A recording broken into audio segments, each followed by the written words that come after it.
복 있는 사람은 악인의 꾀를 따르지 아니하며 죄인의 길에 서지 아니하며 오만한 자의 자리에 앉지 아니하며 오로지 주님의 율법을 즐거워하며 밤낮으로 율법을 묵상하는 사람이다. 그는 시냇가에 심은 나무가 철 따라 열매를 맺으며 그 잎이 시들지 아니함 같으니 하는 일마다 잘 될 것이다.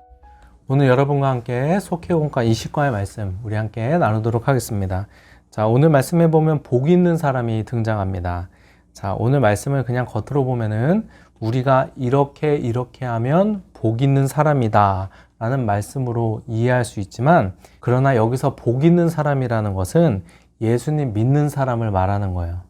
우리가 예수님 믿는 것 자체가 복 있는 사람인 것입니다. 그러므로 이 말씀은 너희가 이렇게 하면 복 있는 사람이다 이렇게 보는 것이 아니라, 너네가 바로 예수 믿는 너희가 복 있는 사람인데, 너희 예수 믿는 복 있는 사람은 이러한 인생을 산다, 이렇게 봐야 오늘 본문의 말씀을 제대로 이해할 수 있는 것입니다. 자, 여러분, 예수님 믿는 사람은 어떤 인생을 살까요? 예수님 믿는 사람의 특징은 무엇일까요? 자, 1절 말씀 보겠습니다. 복 있는 사람은 악인의 꾀를 따르지 아니하며 죄인의 길에 서지 아니하며. 자, 복 있는 사람, 예수 믿는 사람은 어떤 인생을 살아요? 악인의 꾀, 죄인의 길에 서지 않는다는 거예요. 자, 여기서 말하는 악인과 죄인은 이 복 있는 사람, 예수 믿는 사람과 대비되는 세상 사람들을 말하는 거예요. 그러니까 이 말씀은 어떤 말씀을 하는 거예요? 예수님 믿는 사람은 세상 사람들의 꾀와 세상 사람들이 걸어가는 그 길에 서지 않는다. 예수 믿는 사람은 세상 사람들과 다른 삶의 방식을 갖고 살아간다. 이런 말씀을 우리에게 하고 있는 것입니다. 제가 예전에 다른 교회를 섬길 때 어떤 성도님의 간증을 들은 적이 있습니다. 그분이 하시는 말씀이, 자신이 직장에서 직장 생활을 하던 중에 회사 물품을 개인적으로 팔았을 때가 있었다는 것입니다. 왜냐하면 회사 사람들이 다 그렇게 했고, 또 그렇게 하는 것이 회사 안에서 문제가 되지 않았기 때문이라는 것이에요.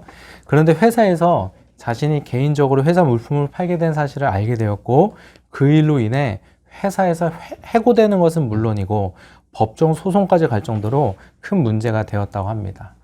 그래서 그 일로 인하여 성도님은 일주일간 하나님께 금식하며 회개 기도를 했다고 합니다. 그리고 기도하는 중에 하나님께서 용서해 주시는 마음을 받았다고 합니다. 그러나 하나님께 용서받을 뿐 아니라 사람에게도 용서받아야 한다고 생각을 해서 회사에 정직하게 자신의 죄를 고백했다고 합니다. 그러나 회사에서 자신을 용서해 주었다는 간증을 들었습니다. 저는 그 간증을 들으며, 여러분, 그분이 거짓말을 계속하고 끝까지 핑계대고 그럴 수 있지만 하나님께 회개하고 정직하게 자신의 죄를 고백하는 것이 참 대단한 믿음이다 라는 생각을 하게 되었습니다. 여러분, 하나님 믿는 사람은 세상 사람들과 문제 해결 방식도 달라야 되는 거예요. 하나님 믿는 사람은 세상 사람들과 삶의 방식 자체가 달라야 하는 것입니다. 여러분, 이렇게 세상 사람들과 구별된 삶을 살아가는 여러분 되시기를 바랍니다. 또 예수님 믿는 사람은 어떤 인생을 사는가? 두 번째, 2절. 오로지 주님의 율법을 즐거워하며 밤낮으로 율법을 묵상하는 사람이다. 자, 예수님 믿는 사람은 어떤 사람이에요? 복 있는 사람은 어떤 사람이에요? 예수님의 말씀을 즐거워하고 말씀을 묵상하는 사람이라는 것입니다. 제가 20살 때 예수님을 처음 만났는데요. 20살 때 예수님을 처음 만나고 변화된 몇 가지가 있는데, 그중 한 가지가 하나님 말씀에 대한 사모함입니다. 제가 신학대학교에 입학해서 성경책과 신앙 도서를 읽기 시작했는데, 그때 하나님의 말씀을 알아가는 재미가, 그 기쁨이 얼마나 컸는지 몰라요. 또 주일 11시 예배, 또 그뿐만 아니라 수요 예배, 금요 기도회, 이 모든 말씀 듣는 시간이 정말 즐겁고 기쁜 시간이었습니다. 여러분, 정말 우리가 하나님을 만나잖아요. 그러면 하나님의 말씀을 듣는 것이 정말 기쁘고 즐거운 시간이 됩니다.